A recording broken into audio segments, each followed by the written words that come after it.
let's talk a little bit about loosening up the foot.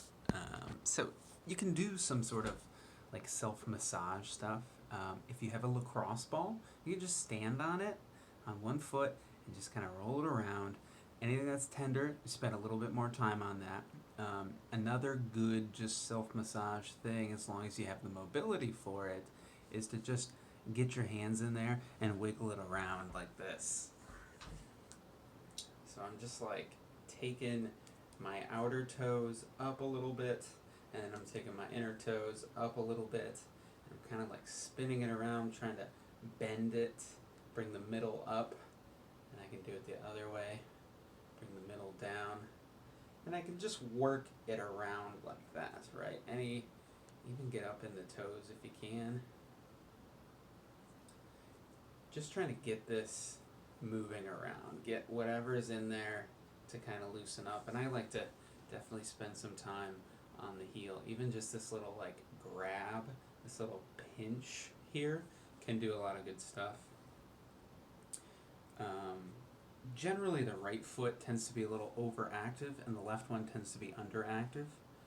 That's not entirely true all the time, but that's like the blanket recommendation that I would generally make for people. So what we're trying to do here with the right foot is get it just to kind of loosen up. So I want to try to push maybe a little bit harder. I want it to be more uncomfortable when I do the right foot. Then when I go to the left foot, I'm still going to do pretty much the same stuff, but this is more for just getting some sensation in this foot. I want it to feel like it's moving around, so that way when I go do exercises, it's not afraid to turn back on, right, and to provide some stability.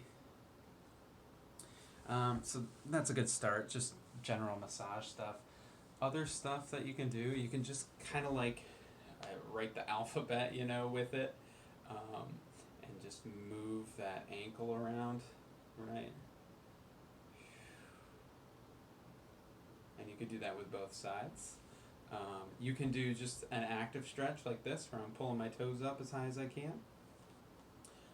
Or if you're looking for something a little bit more relaxing, you can do something that's passive stretch, like with a band, like this. I would make sure that I'm trying to get my toes back too, and I would make sure that my knee is straight, because I want to get all of the calf stretching.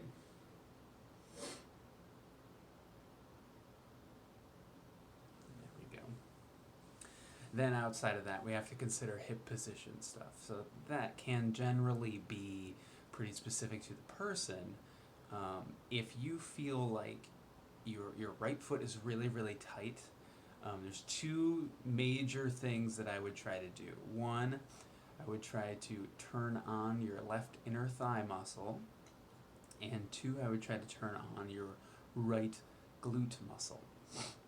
And we're going to go kind of POV for this one. So maybe the best way to think about that is, can I shift my hips so that my left knee comes back and my right knee comes forward? So what this did was it turned my pelvic bones to face the left, but it kept my knees forward.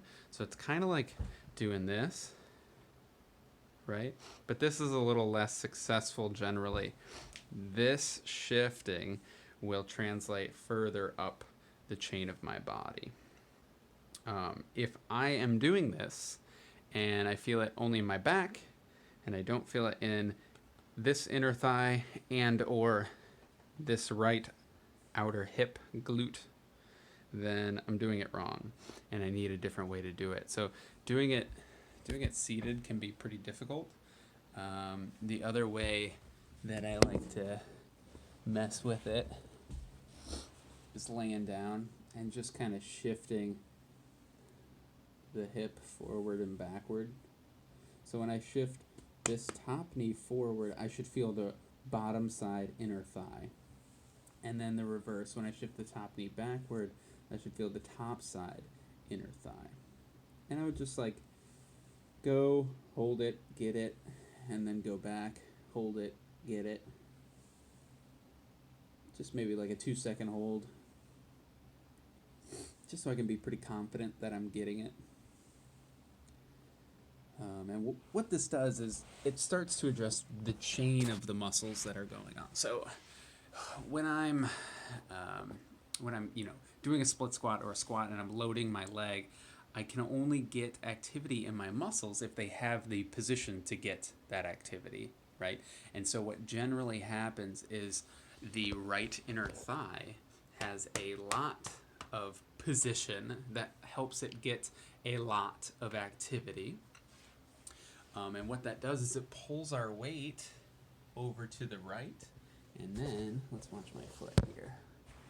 So as I pull my weight over to the right, my foot supinates like this. It kind of rolls outward. Now, some people still have flat feet, but if you look back at the heel is still kind of tilting, so it's pointing inward like this, right? So the whole idea here is we're trying to eliminate the restriction that we get from the foot being too tight, and then we're trying to address the whole body shifting that maybe caused it to be tight in the first place. Give those things a shot, and best of luck.